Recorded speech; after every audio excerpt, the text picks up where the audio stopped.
Strategi apa yang harus kita mainkan untuk membendung itu semua? Begitu saya ajak dari sekarang. Yang pertama, tarik semua anak-anak orang Islam dari sekolah-sekolah Kristen. Setuju? Setuju. Yang kedua, stop pembangunan gereja-gereja liar di kampung-kampung, saudara. Tidak boleh ada pembangunan gereja liar tanpa izin. Kalau gereja yang ada izin resmi sudah lama dibangun, kita tidak ganggu. Karena kita umat Islam nggak diajarkan untuk mengganggu tempat ibadah orang lain, betul? Tapi kalau gereja liar di tengah perkampungan Muslim tanpa izin, tidak memenuhi syarat, rubuhkan. Rubuhkan. Berani tidak? Allahu Akbar. Dan yang berikutnya ingat, banyakin anak, banyakin anak. Takut-takut amat punya anak, setuju? Ustaz Sadullah berapa anaknya? Baru dua, mesti 20. Amin. Amin. Amin. Kalau ladang sempit dapat 2, cari ladang lagi.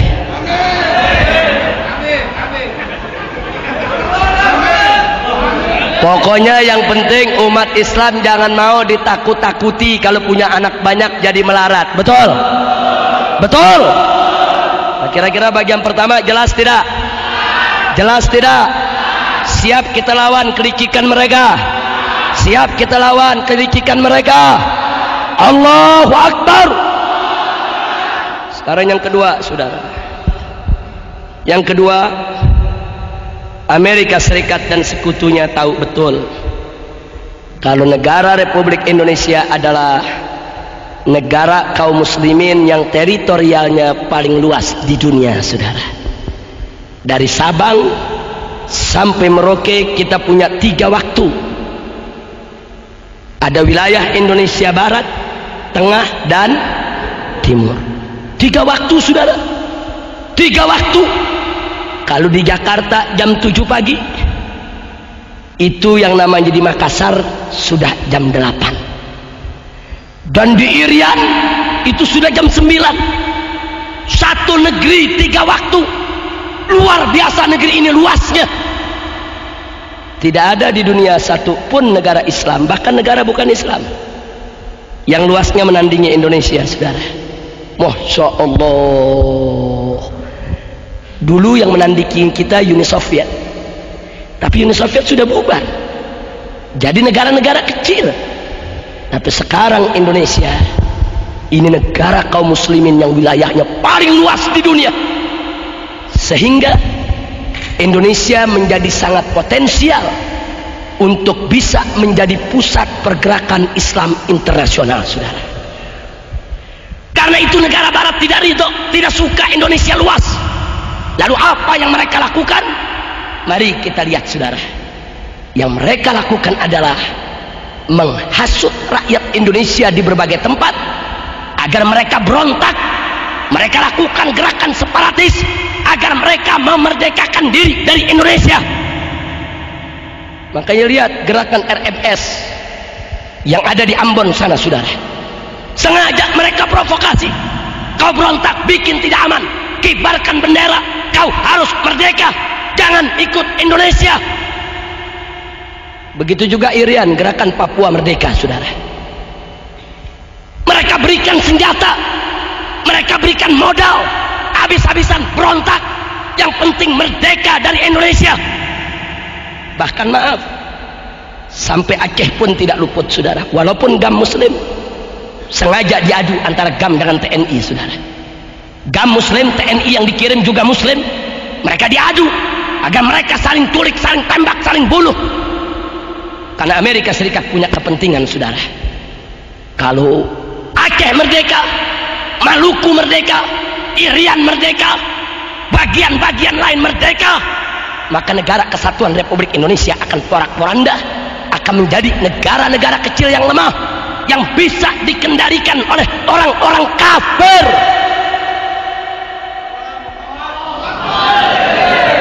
Hati-hati, saudara. Makanya Anda jangan kaget. Siapapun di Indonesia yang ingin berontak, mau merdeka, didukung, saudara. diberikan senjatanya, diberikan modalnya, didukung. Yang penting Indonesia pecah. Mereka sudah berhasil melepaskan Timur Timur dari pangkuan Republik. Dan saat ini mereka incar Irian, mereka incar Maluku, mereka incar Aceh, mereka incar Riau, Minahasa, Manado, semuanya. Maka itu saya ingatkan umat Islam, jangan terpancing. Kewajiban kita untuk menjaga keutuhan Republik ini. Karena selama Indonesia bersatu tidak pecah, kita menjadi negara paling luas di dunia. Kita punya potensi dan kekuatan yang bisa mengimbangi kekuatan Barat. Tapi kalau kita sudah pecah, kita lemah, kita tidak punya kekuatan, dan kita akan diinjak-injak oleh orang kafir. Allahu Akbar. Saya mau tanya semua yang ada di sini, mau diinjak-injak sama orang kafir tidak? Mau negara Indonesia ini pecah tidak? Maka itu merupakan kewajiban kita, saudara. Tidak boleh kita biarkan Republik ini terpecah belah. Tidak boleh kita biarkan Republik ini cerai-berai. Tidak. Begitu kita cerai-berai, begitu kita pecah belah, kita hanya akan jadi bulan-bulanan mereka.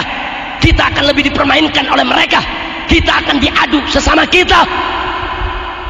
Masya Allah. Makanya hati-hati Pak, Bu. Semenjak dulu Amerika sudah lihat di Indonesia ini ada dua hijau yang kuat. Ada dua hijau yang kuat. Hijau yang pertama adalah hijau Islam. Hijau yang kedua adalah hijau tentara, saudara. Karena itu kalau mau menghancurkan Indonesia, hancurkan dua hijau ini. Maaf, tentara sudah dihancurkan, saudara. Tentara sekarang ini kayak macan ompong. Tentara sudah dihancurkan, dihujat di mana-mana, dirusak, diberi, disikat. Dan Anda biar tahu, saudara, sengaja tentara kita diembargo. Tidak boleh beli senjata, tidak boleh beli amunisi, tidak boleh beli peralatan perang. Ya, tentara kita mau dikebiri habis-habisan, saudara. Hati-hati Pak, Bu ya. Kalau tentara Republik Indonesia sudah lumpuh, setiap saat mereka bisa serbu negeri kita kapan saja untuk mereka kotak-kotak ini negeri, saudara. Sengaja kita diadu domba.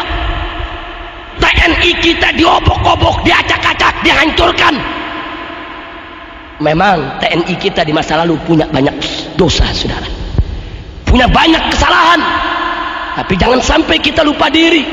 Kalau negeri ini tanpa tentara yang kuat, siapa yang mau jaga negeri ini? Siapa yang mau melakukan pertahanan di perbatasan? Siapa yang mau menggunakan senjatanya untuk mengusir tentara-tentara asing yang mau masuk ke negeri kita? Dihancurkan tentara kita. Tolong dicatat, tentara kita saat ini sudah hancur, saudara. Dan tentara sekarang mau bangkit lagi nggak gampang, saudara, butuh waktu. Dan tinggal satu hijau lagi yang belum hancur, saudara, yaitu hijau Islam. Yang dimaksud hijau Islam di sini adalah ulama dengan umat. Di mana-mana ulama saat ini, alhamdulillah, mereka masih memimpin umat, mereka masih bisa menggerakkan umat. Tapi ingat, ulama pun mereka ingkar, saudara. Mereka bisa bunuh setiap saat, mereka bisa fitnah, mereka bisa tuduh dengan berbagai macam tuduhan, mereka bisa penjara, mereka bisa lakukan apa saja untuk menghancurkan kekuatan hijau yang kedua. Maka itu saya tanya sekali lagi kepada semua yang ada di sini, licik tidak mereka? Licik tidak mereka? Maka itu saya tanya semua, tanpa para habaib yang berjuang, apa pemerintah pikir dia bisa pertahankan negeri ini? Tentara kita tidak akan bisa mempertahankan Republik ini kalau umat Islam dan ulamanya tidak turun untuk ikut bertahan dan berjuang. Betul? Tolong dicatat, saudara. Itu peristiwa perang di Ambon, di Maluku. Tentara nggak bisa apa-apa, saudara. Polisi nggak bisa apa-apa. Mujahidin yang turun, laskar-laskar Islam yang turun, habaib yang turun, kiai yang turun, ustadz yang turun, umat Islam yang turun ke sana. Kita yang rame-rame perangi RMS, kita kejar mereka, kita tembak mereka, kita perangi mereka sebagaimana mereka memerangi kita. Tentara, polisi mabur.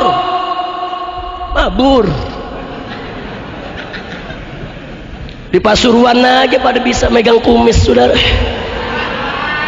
Di Ambon mabur.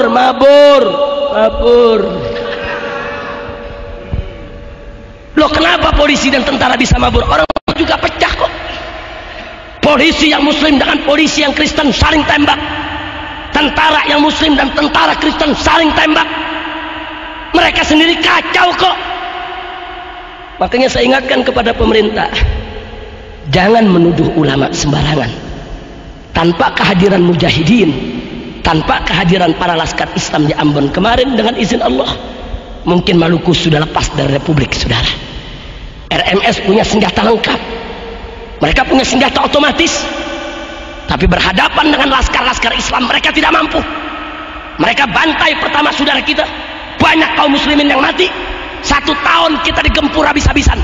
Tapi begitu mujahidin turun, laskar turun, ulama turun, umat Islam turun, mereka porak-poranda. Masya Allah. Jadi pemerintah mestinya bersyukur kepada Allah dan berterima kasih kepada umat Islam. Kalau umat Islam nggak berjuang di Ambon, udah lepas dari kemarin, saudara. Biar anda tahu. Nah, karena itu sekarang saya tanya semua, mau Indonesia pecah tidak? Siap bela kita punya negeri? Siap jaga persatuan kita punya negeri? Betul. Allahu Akbar. Maka itu upaya dari manapun yang ingin mecah belah kita harus kita tolak. Nggak boleh kita pecah belah, nggak boleh kita saling gontok-gontokan. Masya Allah. Ingat, tanpa persatuan kita nggak bakal bisa mempertahankan republik ini, saudara.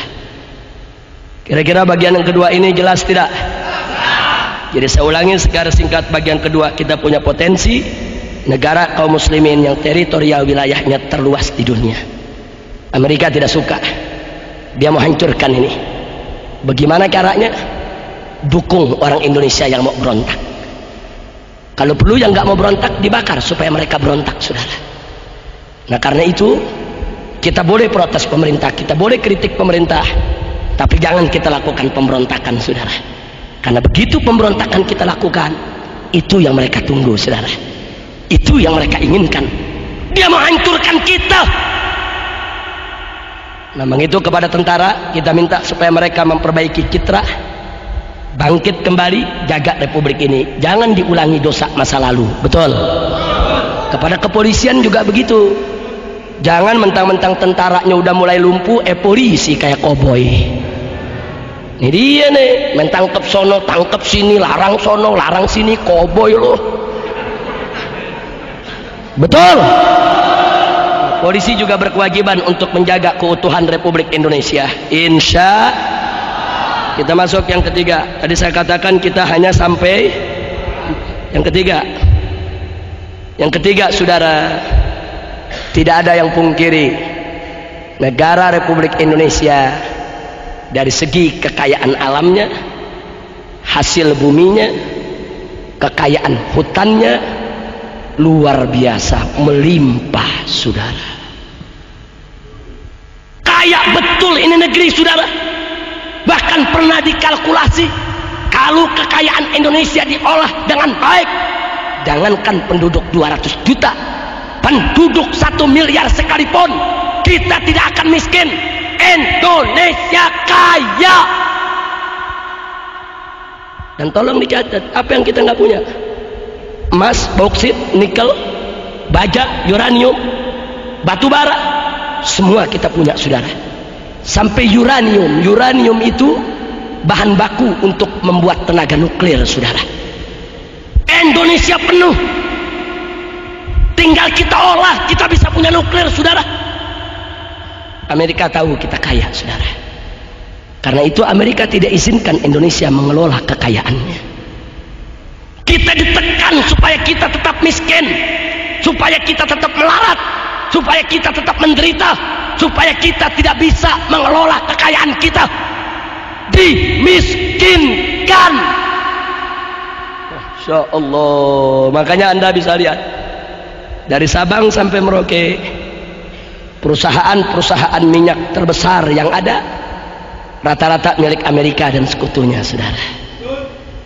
Mobil Oil, Exxon Mobil, Caltech, coba kita lihat di mana-mana perusahaan-perusahaan Amerika yang raksasa besar, mereka yang buka kilang minyak, disedot minyak kita, dan pembagiannya tidak adil.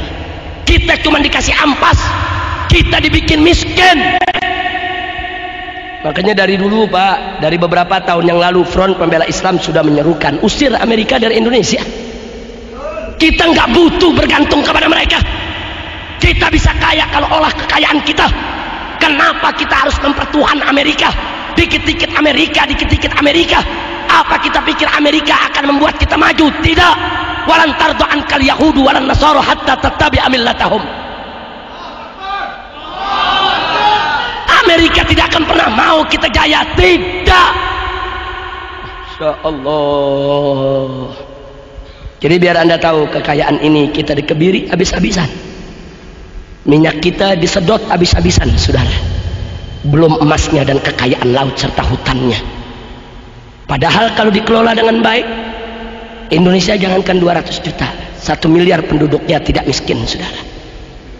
Ini negeri kaya, kaya.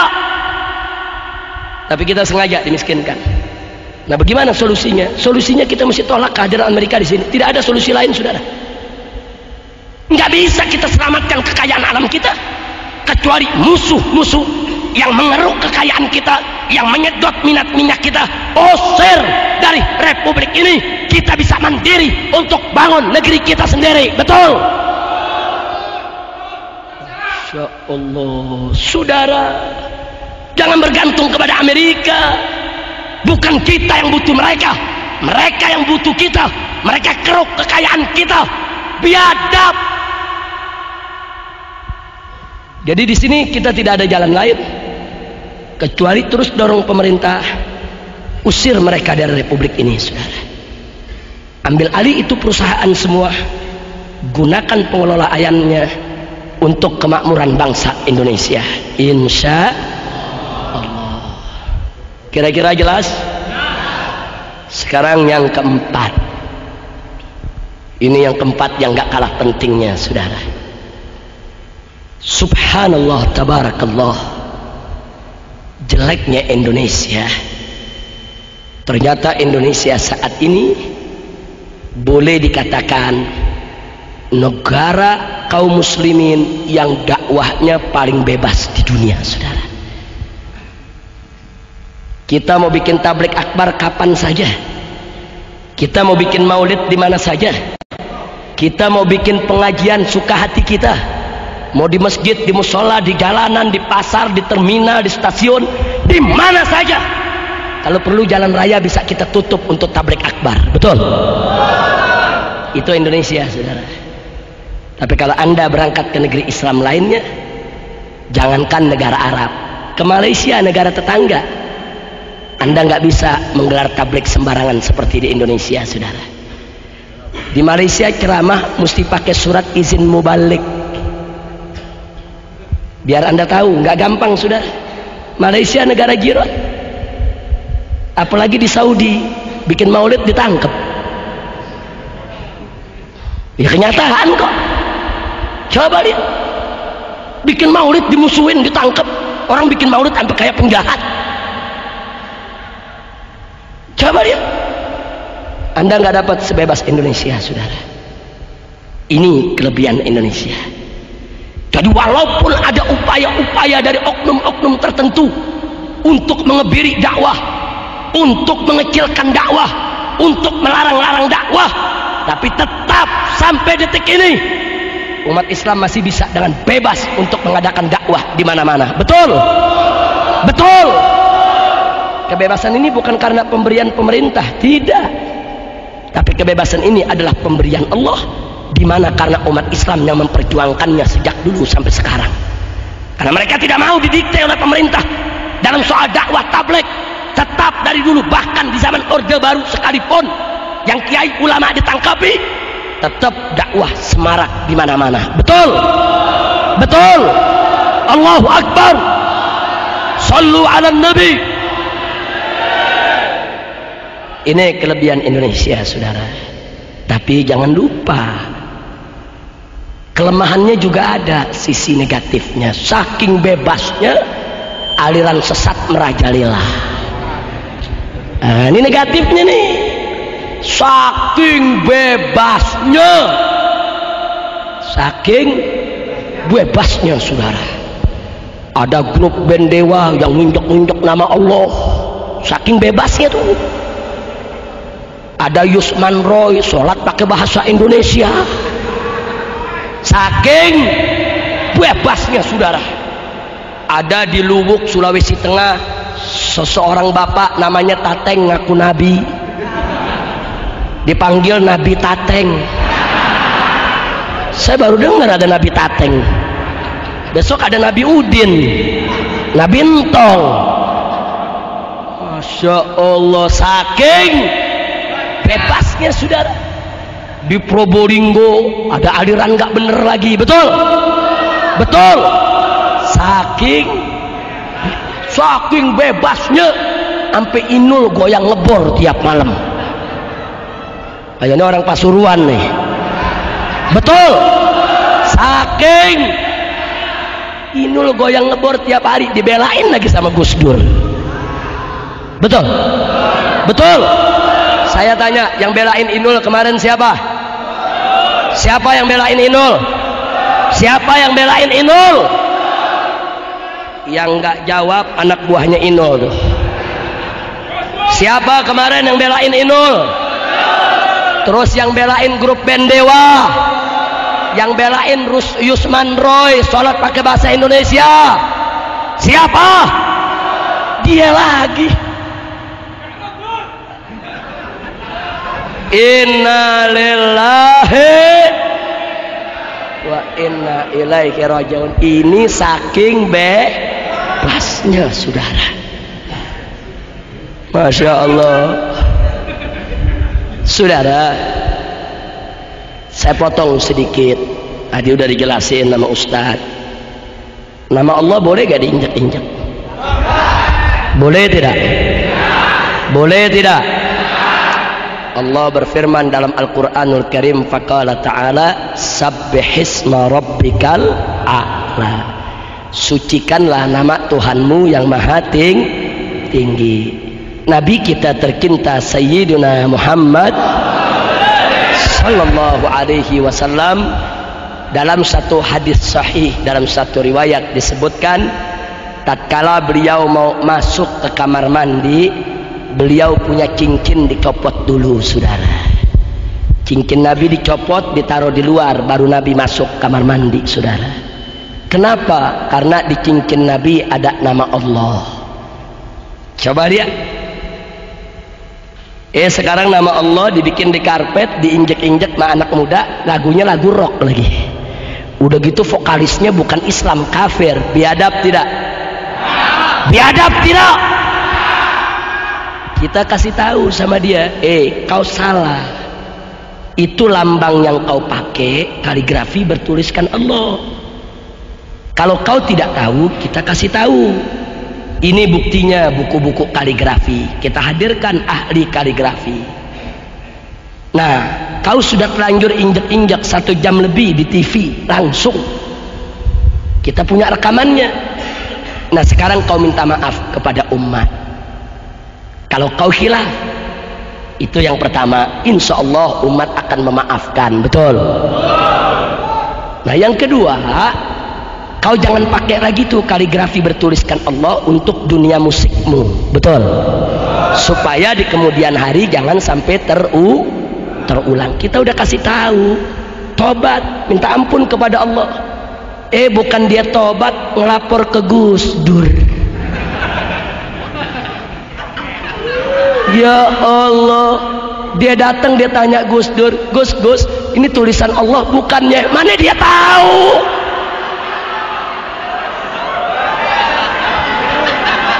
Ayo saya tanya, dia tanya Gus Dur, ini tulisan Allah bukan? Gus Dur bisa tahu gak? Bisa tahu gak? Salah nanya.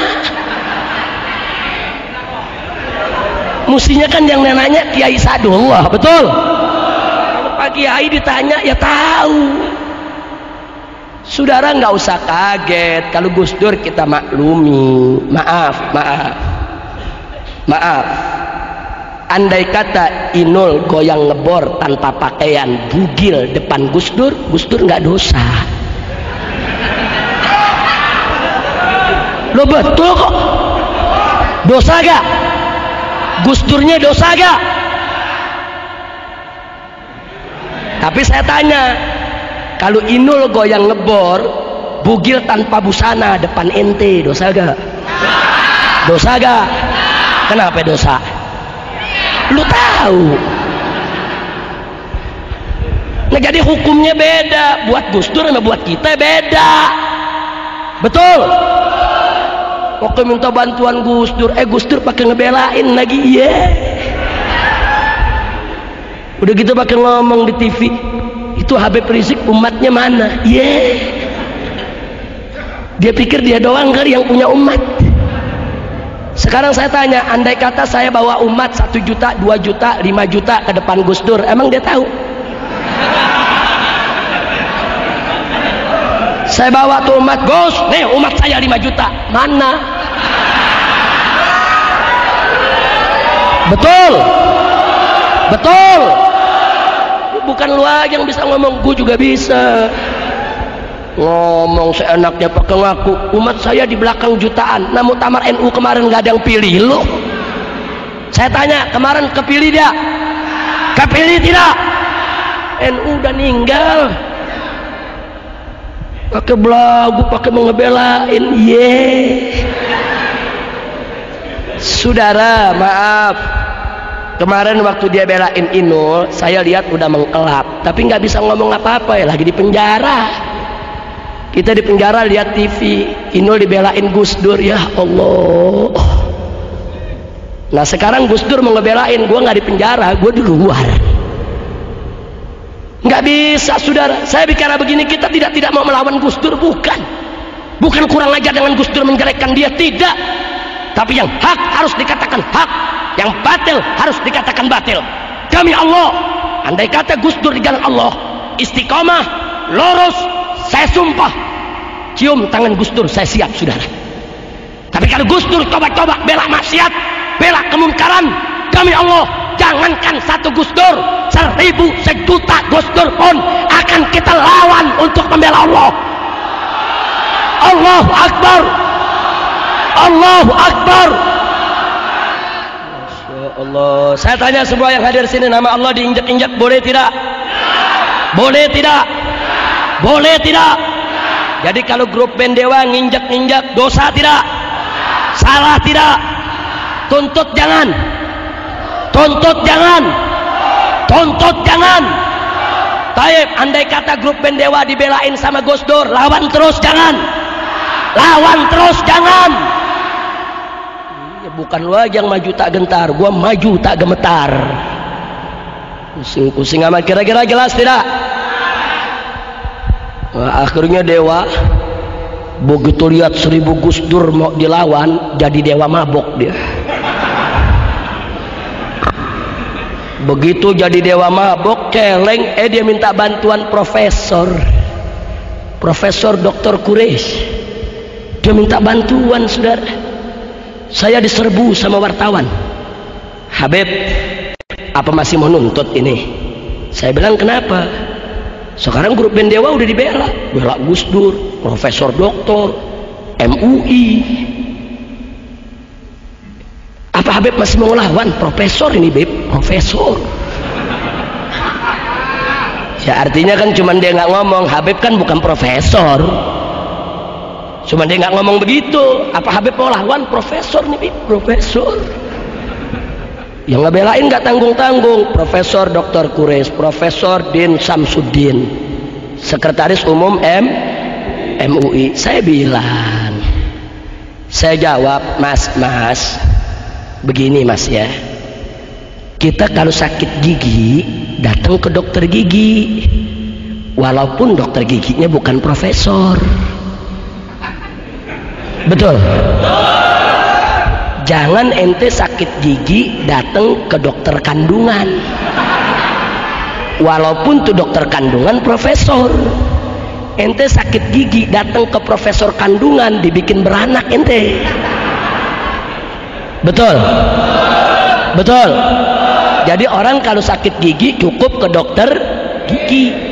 Jadi kalau mas mau tahu itu kaligrafi tulisan Allah atau bukan, jangan tinggi-tinggi nanya profesor ketinggian. Jangan tanya santri yang belajar hot, tanya santri yang belajar kaligrafi. Walaupun bukan profesor, dia tahu kalau itu tulisan Allah. Untuk mengetahui tulisan itu Allah atau bukan, jadi profesor dulu, ketinggian. Nggak perlu jadi profesor, sudah. Lihat sepintas kita tahu kalau itu tulisan Allah. Betul? Jadi grup band Dewa pikir nih, dengan dia diaretin profesor, dipikir kita mundur. Udah gitu profesornya Habib juga lagi. Jadi dia mau adu, saudara. Habib mau diadu, ustadz sama ustadz mau diadu. Dipikir kita bakal mundur kali. Udah gitu mentang-mentang dibela sama MUI, pakai ngancam di TV.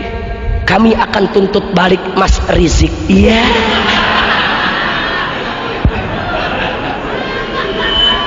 Dia pikir kita takut kali dituntut balik. Nah, kita diperiksa polisi berkali-kali, masuk penjara udah 2 kali. Mau diancam. Innalillahi wa inna ilaihi raji'un. Akhirnya kita lawan terus. Singkat cerita, akhirnya grup band Dewa mabok celeng-celeng dia. Nah, begitu udah mabok celeng, MUI dia minta perlindungan, kita lawan. Kok profesor kita lawan, kok Gus Dur kita lawan. Ujung-ujungnya belakangan dia minta maaf. Dia minta maaf, dia tarik itu logo, dan dia tarik dari peredaran. Alhamdulillah. Cuman yang kesiannya apa? Yang kesiannya Gus Dur yang udah capek-capek ngebelain. Nah, udah capek-capek ngebelain, yang dibelain ngaku salah. Rasain. Sampai suruh lu belain artis. Betul? Betul? Akhirnya Gus Durnya puyeng, profesornya puyeng, MUI-nya puyeng, gile dia minta maaf. Nah, biar dia rasa. Itu namanya teguran dari Allah. Taib, semua saya tanya sekali lagi di sini, tulisan Allah boleh diinjak tidak? Boleh diinjak tidak? Boleh diinjak tidak? Haram tidak? Haram tidak? Jadi kalau diinjak tulisan Allah kita marah tidak? Yang injak tuntut jangan. Kalau yang injak dibelain Gus Dur lawan jangan. Kalau yang bela 1000 Gus Dur lawan jangan. Kalau yang bela 1 juta Gus Dur lawan jangan. Allahu Akbar. Sallu ala Nabi. Allah. Jadi saya ingatkan saudara, kita nggak boleh mundur di dalam membela Allah. Alhamdulillahirabbil alamin. Nah, kenapa semua ini terjadi? Saking bebasnya. Ini dia nih. Nah, baik, kita lanjutkan yang ketiga ini. Amerika lihat, oh Indonesia dakwahnya bebas. Ini bagi Amerika Serikat dan sekutunya berbahaya. Kalau dakwah bebas, maka akan tumbuh pemuda-pemuda militan, pemuda-pemuda yang siap mati buat Allah. Ini yang membuat Amerika ketakutan, saudara. Kalau Indonesia dibiarkan dakwahnya bebas, 200 juta umat Islam di masa yang akan datang militan, siap berkorban, berani. Itu bagi Amerika Serikat adalah ancaman besar, saudara. Maka itu mereka harus manfaatkan kebebasan itu untuk menghancurkan dakwah. Dakwah kita bebas, dakwah kita semarak. Mereka cari cara bagaimana dakwahnya dihancurkan. Sebelum saya lanjutkan, saya ingin ajak saudara-saudara untuk melihat sejarah. Dulu di atas muka bumi ada 3 kekaisaran yang begitu tegar gagah di atas muka bumi. Takut negeri-negeri lain untuk menyentuhnya, ya ikhwan. Yang pertama adalah kekaisaran Romawi yang ada di Eropa. Yang kedua adalah kekaisaran Persia yang ada di Asia Barat, ya ikhwan. Dan yang ketiga adalah kekaisaran Cina yang ada di Asia sebelah timur, saudara. Nah,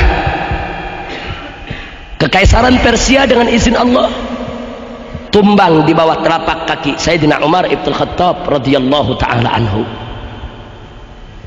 Kekaisaran Romawi pecah terkotak-kotak yang sekarang menjadi negara-negara barat, saudara. Kekaisaran Cina saat itu masih tegak berdiri. Tidak ada satu negeri pun yang berani menyerang mereka. Tiba-tiba negara-negara barat mereka bersekongkol. Inggris, Prancis, Spanyol, Portugis. Bagaimana caranya menumbangkan kekaisaran Cina? Kekaisaran Cina kuat, tentaranya banyak, pandai bela diri, luar biasa. Pengobatannya, akar-akarannya penunjang daripada kesehatan mereka, keberaniannya, kemampuan tempur di gurun pasir, di laut, kuat. Negara barat nggak berani menyerang Cina, saudara.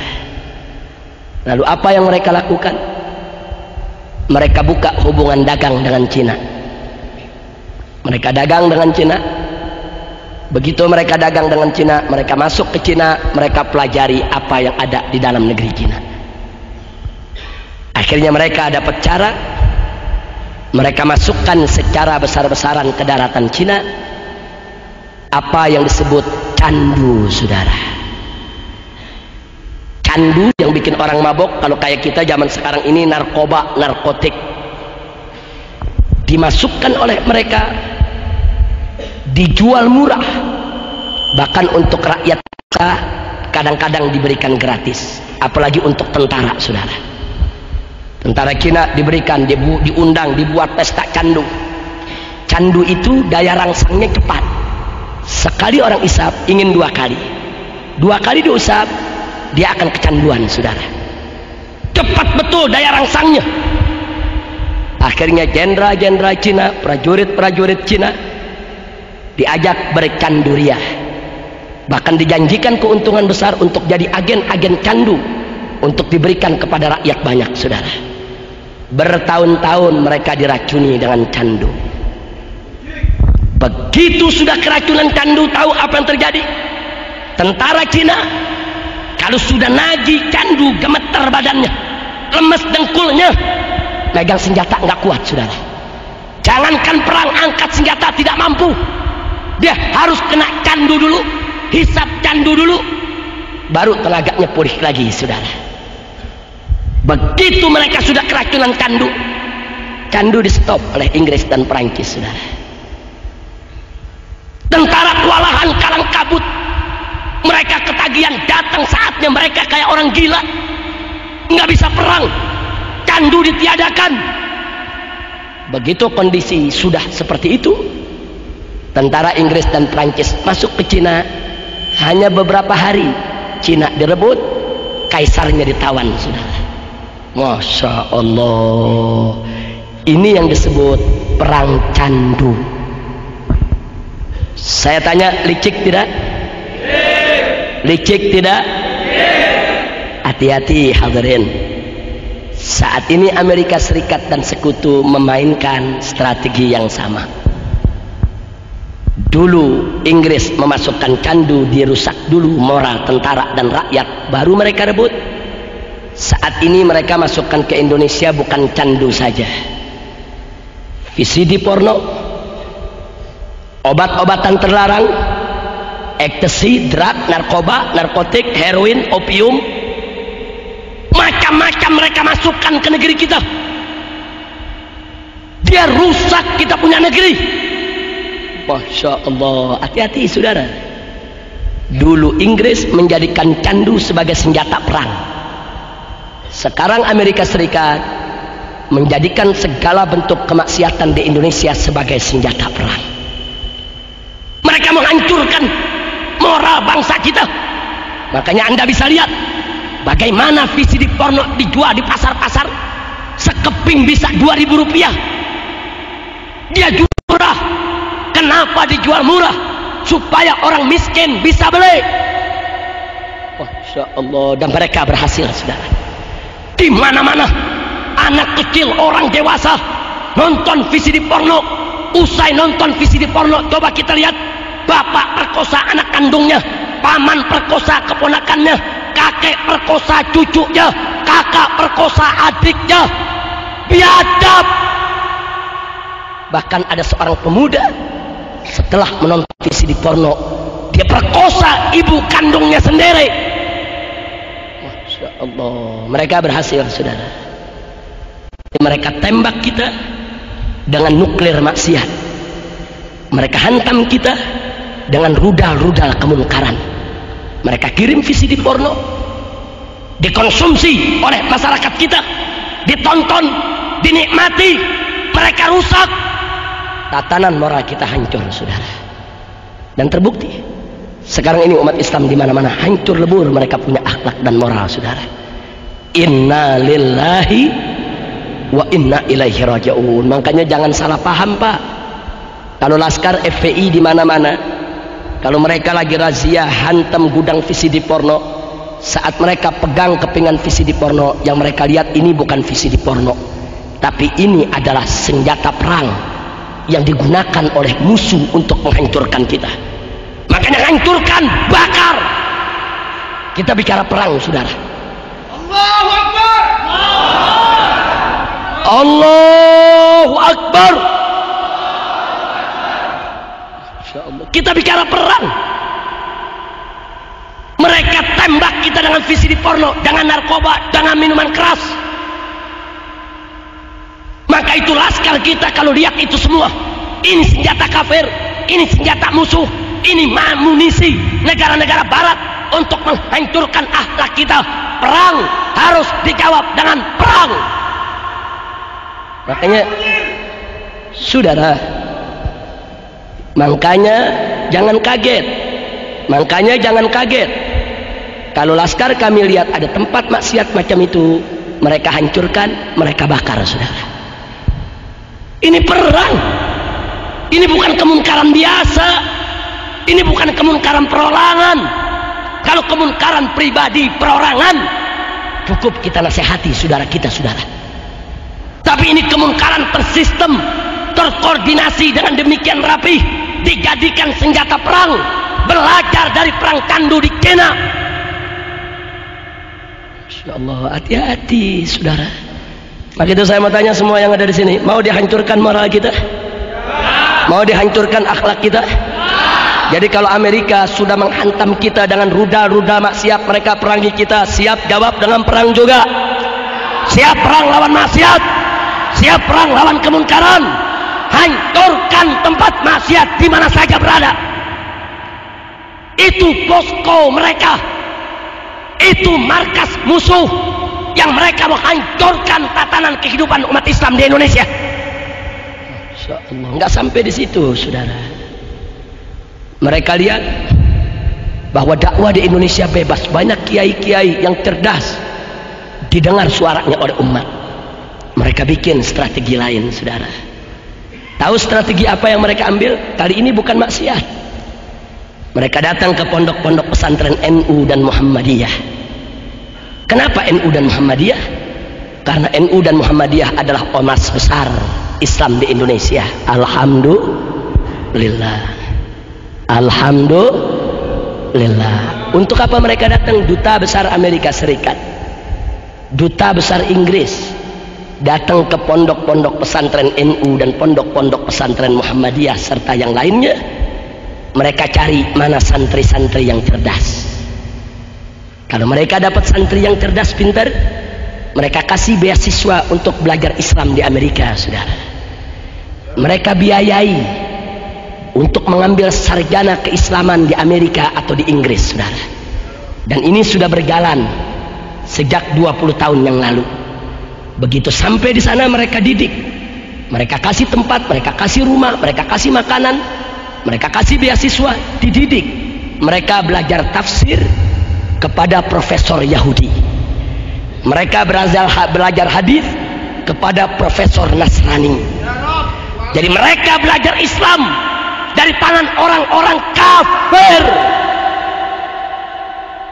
Begitu mereka pulang ke Indonesia, mereka ikut berdakwah dengan misi yang berbeda dengan misi para kiai, saudara. Otaknya sudah dirusak. Karena itu jangan kaget, muncullah JIL, Jaringan Islam Liberal. Kalau saya lebih suka menyebutnya jaringan iblis laknatullah. Lo Anda lihat JIL yang ada di dalam JIL saat ini, pemuda-pemuda NU yang diambil dari pondok-pondok pesantren, yang otaknya diracuni sama barat. Masya Allah. Anda pikir Ulil Absar Abdallah itu siapa? Menantu kiai, orang NU tulen. Tapi apa dia bilang dalam berbagai tulisannya, saudara? Dia katakan semua agama benar, Buddha, Hindu, Kristen, semua pasti masuk surga. Dan buku yang terakhir dari kelompok dia, saudara, yaitu buku dengan judul Lubang Hitam Agama, baru terbit bulan ini. Apa dibilang di sana? Bahwa Al-Quranul Karim itu diturunkan oleh Allah bil makna. Enggak mungkin diturunkan oleh Allah dengan bahasa Arab, karena Allah bukan orang Arab. Jadi Allah turunkan dengan makna. Manusia yang bernama Muhammad yang merubahnya, yang menulisnya dengan bahasa Arab. Kemudian disempurnakan oleh Utsman dengan logat Quraisy hanya untuk kepentingan politik kaum Quraisy. Jadi dia bilang Al-Quran itu hasil kerjasama Nabi dan para sahabat yang membuat untuk mendapat pengikut. Masya Allah, mereka nggak sampai di situ, saudara. Bahkan mereka bilang, mereka katakan, saudara, umat Islam tidak boleh mengklaim hanya agamanya saja yang benar, tapi umat Islam juga harus mengakui agama lain juga benar. Saya tanya, ini omongan-omongan semacam ini kafir tidak? Murtad tidak? Murtad.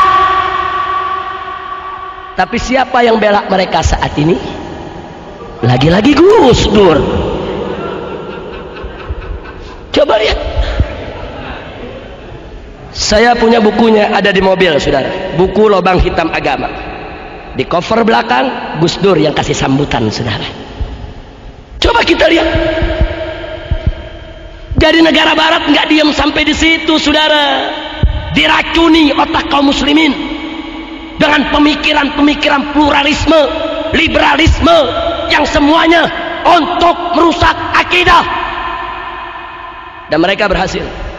Mereka biayai JIL, jaringan iblis laknatullah tadi, itu dibiayai oleh Asia Foundation.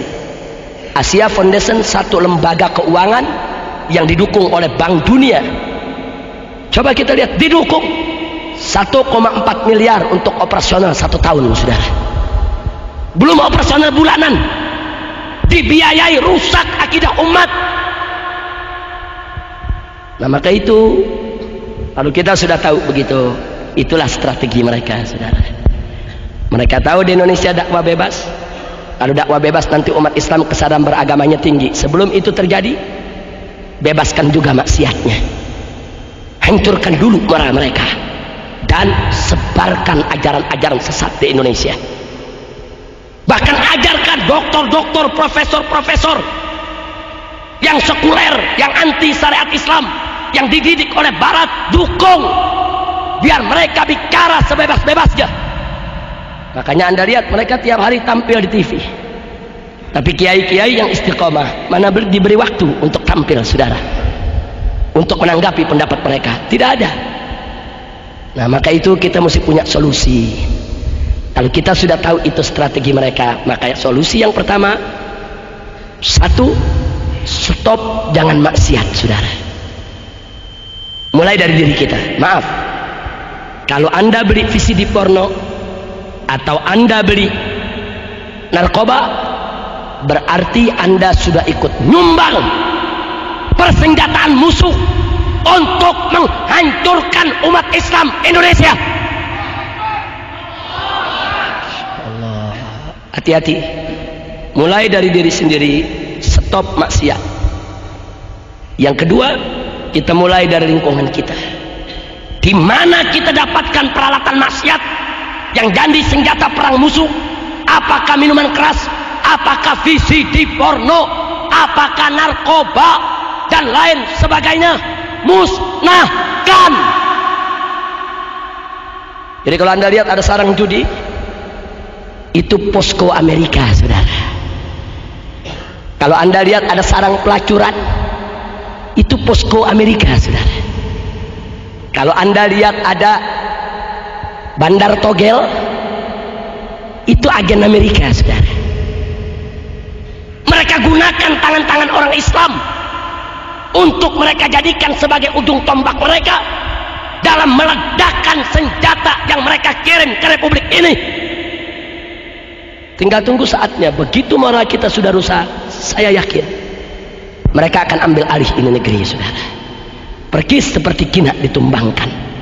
Maka itu saya mau tanya semua yang ada di sini, mau moral kita dirusak tidak? Mau dihancurkan dengan maksiat tidak? Mau negeri kita dikuasai kafir tidak? Betul. Kalau tidak mau, bangkit, stop semua maksiat dan musnahkan segala bentuk peralatan maksiat. Tutup semua tempat maksiat yang ada di sekitar kita. Allahu Akbar. Ya Allah. Jadi janganlah 4 potensi yang dimiliki Indonesia yang sedang digerogoti oleh Barat, dan saya sudah sampaikan bagaimana solusinya. Sebetulnya masih banyak lagi. Nah, apa yang saya ceramah barusan ini saya tuangkan di dalam buku yang saya karang dengan judul Amar Ma'ruf Nahi Munkar pada bab pembukaan. Jadi waktu saya di penjara 7 bulan kemarin, selama 7 bulan dengan izin Allah saya berhasil menulis sebuah kitab dengan judul Amar Ma'ruf Nahi Munkar setebal 700 halaman. Di muqaddimah kitab tersebut saya tulis apa yang barusan saya ceramah, saudara, lengkap dengan data-datanya. Itu bab pembukaan. Saya hanya ingin memberitahu kenapa kami berjuang macam ini selama ini, karena yang kami lihat adalah perang. Kami bukan melihat semata-mata maksiat. Oh, itu VCD porno maksiat. Bukan semata-mata maksiat, saudara, tapi lebih dari sekedar maksiat. Ini menjadi senjata musuh untuk menghancurkan kita. Saya mau tanya kepada saudara semua, kalau musuh sudah memerangi kita, menghantam kita, menghancurkan kita, kira-kira kita diam atau kita lawan? Diam atau lawan? Diam atau lawan? Jadi jangan kaget kalau kami bersikap keras dalam urusan ini, saudara. Nah, setelah panjang lebar saya jelaskan tadi, bagi mereka yang ingin menambah lagi persoalan bagaimana strategi orang-orang kafir dan musuh-musuh Islam menghancurkan kita, bisa miliki buku tersebut, baca sendiri buku tersebut. Buku tersebut saya tuliskan berbagai macam dalil dari Al-Quran, As-Sunnah, Al-Ijma', Al-Qiyas, dan Aqwalus Salaf tentang urgensi dan importansi daripada Amar Ma'ruf Nahi Munkar, beserta pentingnya kita untuk menegakkan syariat Islam dalam kehidupan kita sehari-hari. Bahkan dalam kitab tersebut kita ceritakan juga bagaimana suka duka perjuangan Front Pembela Islam selama 6 tahun.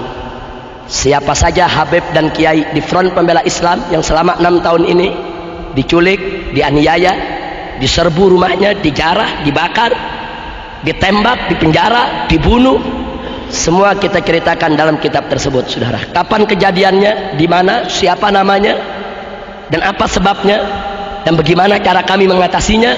Selama 6 tahun ini kita masukkan dalam buku tersebut untuk kita berbagi pengalaman. Dan di bab yang terakhir dalam buku itu kita beri tuntunan kepada masyarakat bagaimana prosedur tata cara menutup tempat maksiat, mulai dari yang kelas 3 sampai yang kelas kakap, mulai dari prosedur yang lembut sampai prosedur yang paling tegas dan keras, saudara. Nah, jadi saya tidak bisa uraikan di sini. Insya Allah buku tersebut jadi manfaat buat kita, bagaimana cara kita menegakkan amar ma'ruf nahi munkar. Baik, setelah saya paparkan sedemikian rupa, saya mau tanya, kalau gitu orang kafir licik tidak? Licik tidak? Licik tidak? Jahat tidak? Kalau begitu siap tidak melawan mereka? Betul. Allahu Akbar. Nah, itu yang saya mau sampaikan pada malam hari ini. Saya tidak akan berpanjang lebar lagi, tapi saya berharap pulang dari sini nanti Anda masing-masing kan tancapkan dalam diri, ya Rabb, ini perang ya Allah. Perang antara kami dengan musuh-musuh kami yang ingin menghancurkan akhlak dan moral kami semuanya. Ya Allah, ya Allah, ini perang begitu menakutkan, ini perang begitu berat ya Allah. Ini perang tidak main-main ya Allah. Tanpa pertolongan-Mu kami tidak akan pernah mampu untuk memenangkan pertempuran ini. Karena itu tancapkan niat, bulatkan tekad, mohon pertolongan Allah. Semoga kita diberikan kemenangan. Nah, mudah-mudahan Allah memberikan kemenangan kepada kita semua. Dan negara Republik Indonesia ini dijadikan oleh Allah sebagai badatun thayyibatun wa rabbun ghafur. Ala hadhihi niyyah wa li kulli niyatin salihah. Wa ila hadratin Nabi Muhammad sallallahu alaihi wasallam. Al-Fatihah.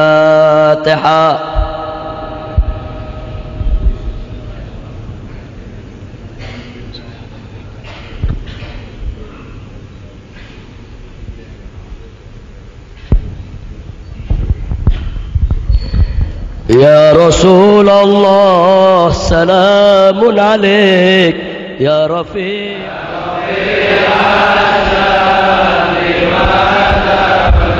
Wa zamanin anta hakimuhu, salama fihi minal iwaji.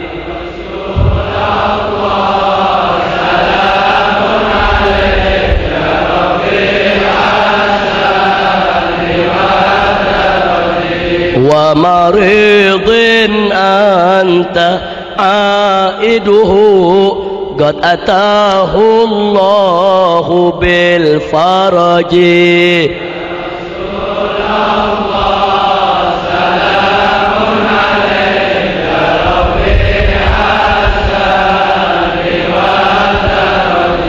فجزاك الله خير جزاء يا منير الكون بالبلج.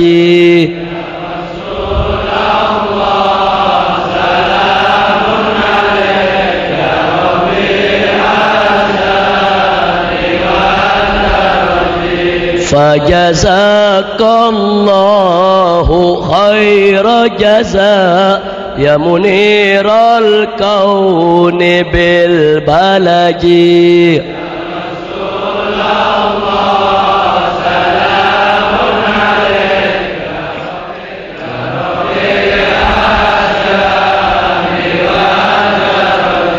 كل يوم نرتجي فرجا رب عجل منك بالفرج.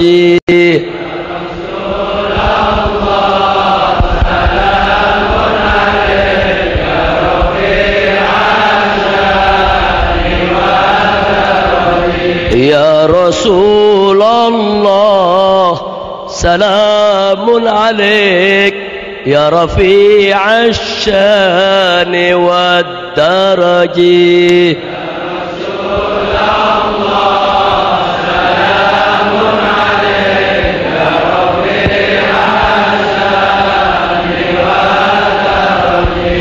الفاتحة. ألعن الله سبحانه وتعالى أن يقوي إيماننا ويهدينا إلى صراطه المستقيم ويوفقنا للنجاح والفلاح والاستقامة وإلى حضرة النبي المصطفى صلى الله عليه وسلم. الفاتحة.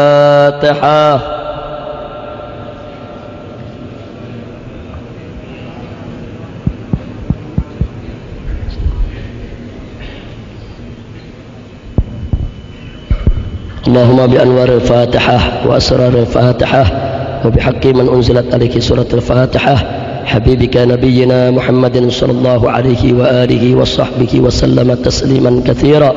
اللهم أمتنا على الإيمان، اللهم أمتنا على الإسلام، اللهم أمتنا على قول لا إله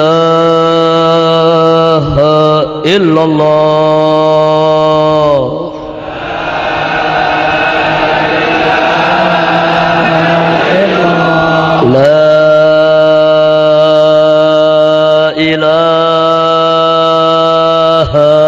illallah.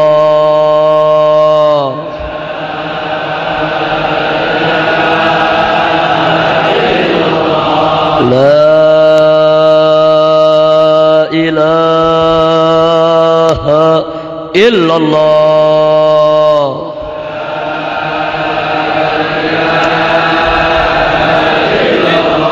Muhammadur Rasulullah sallallahu alaihi wasallam. Semuanya sama-sama kita bawakan doa Abu Nuwas untuk menutup ceramah saya ini. Semua rame-rame. Ilahi lastulil firdausi ahla wala aqwa ala naril jahimi fahabli taubatan waghfir dhunubi fa innaka ghafiru dzambil azimi ilahi ilahana ilahana adkhil jannatak wa in lasna ahlan biha ya rab wa qina adzaban nar taibuna ilallah taibuna ilallah ilahana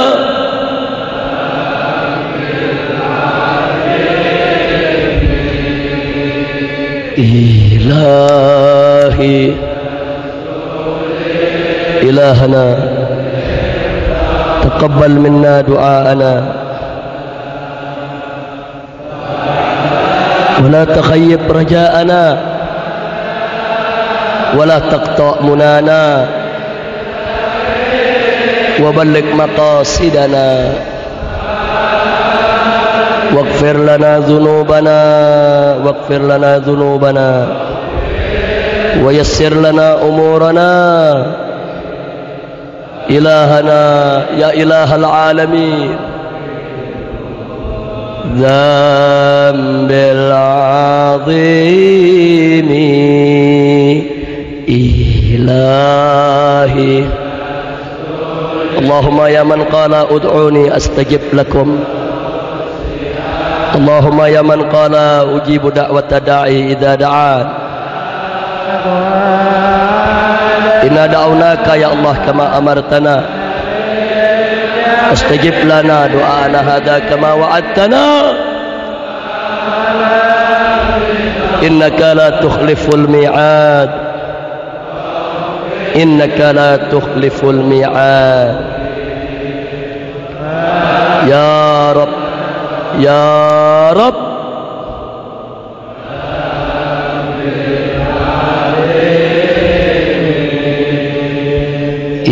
ilahi lastulil firdausi ahla wala aqwa ala naril jahimi fahabli taubatan waghfir dhunubi fa innaka ghafirun dzambil azimi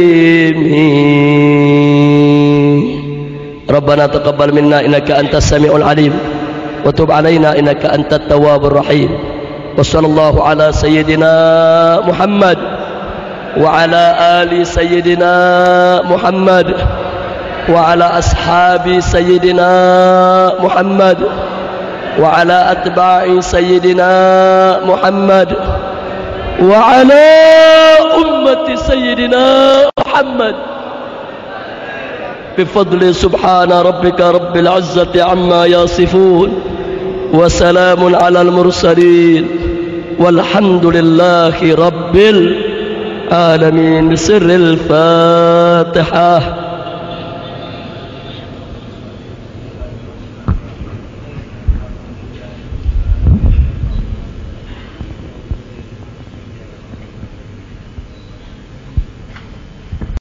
Taqabbalallahu minna wa minkum. Semoga Allah kabulkan doa kita semua. Sekian yang bisa saya sampaikan. Terima kasih atas segala perhatian dan kepeduliannya. Saya mohon maaf yang sebesar-besarnya atas segala kesalahan, kekurangan dan kealpaannya. Hadani Allah wa iyyakum ila siratil mustaqim. Wassalamualaikum warahmatullahi wabarakatuh. Bukunya di mana? Ada di depan sama Habib Hasan atau sama Habib Rahman Bahlika. Kangge sing betaken bukune mboten gratis. Cer Basuki mawa be. Lek kepengin encer kudu bondo. Ora ono barang gratis. Kudu setunggal regine 100.000 rupiah. Mangke mungkin konco-konco ini saged patungan dados setiap perwakilan nggak ada buku setunggal ya, setiap perwakilan nggak ada buku setunggal ya. Jadi niki pengen tebel sak menten enten fotone Habib Rizik ya, cuman ada sepatah katanya Gus Dur ada, ndak ada di buku, ndak pakai sepatah kata ya, ndak pakai sambutan. Oh tidak laku, ndak ada, Tidak laku. tidak laku. Buku Amar Ma'ruf Nahi Mungkar murni foto Habib Rizik kalian dasar-dasar ayat-ayat Quran hadis ugi aqwalus salaf, harga 100.000 rupiah, bisa berhubungan dengan Habib Faisal di depan ini atau langsung kepada Habib Abdurrahman bin Husin Asgab utawi Habib Abdurrahman Bahlega. Nomor kali pendaftaran laskar saged dipun daftaraken dateng Pasuruan, dateng pemimpin FPI Jawa Timur, ketua DPD Jawa Timur, yakni Habib Abdurrahman Bahlega. Cuma syarat berani, tegas, lecek tidak diterima ya. Lecek tidak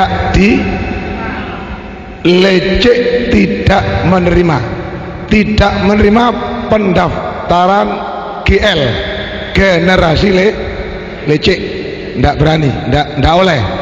Dan insya Allah mangke ketika pengumuman kita susun majelis maulid keliling anggota FPI keliling yang sewaktu-waktu akan dihadiri oleh ketua pusat.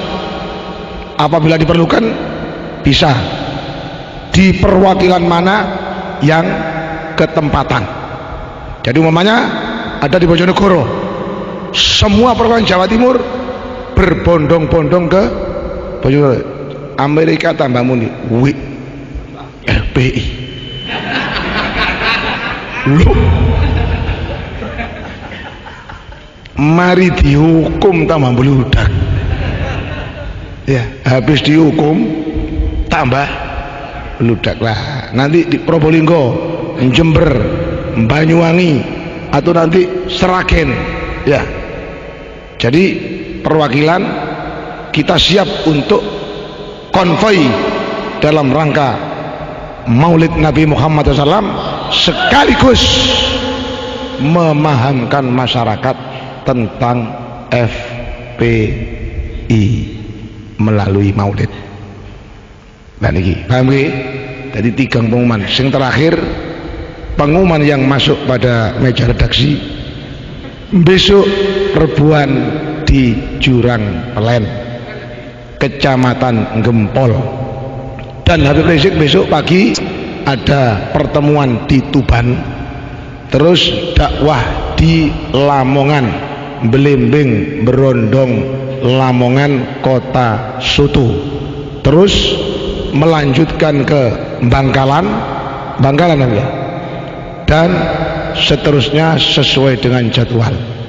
Insya Allah sebulan 2 bulan mangke menawi kula sampean tambah semangat, Habib Rizik bakal insya Allah ndugi malih. Tapi lek melempem insya Allah ndak bakal ndugi. Iya. Tapi lek semangat insya Allah tiap bulan bakal ndugi. Paham nggih? Sampeyan mawon sak mangkin Habib Rizik radi capek nggih, empun rebutan biasa mawon ya. Dadi lek salaman biasa mawon, ojo uyel-uyelan ya. Ojo uyel-uyelan ya, biasa wong gak apa-apa. Habib Rizik iki lek salaman dengan tenang enak, cuma uyel-uyelan mangke napa? Barai ana sing lara, ana sing kesenggol, ana sing kesikut ya, saaken mangke. Pun nggih, mboten mawon.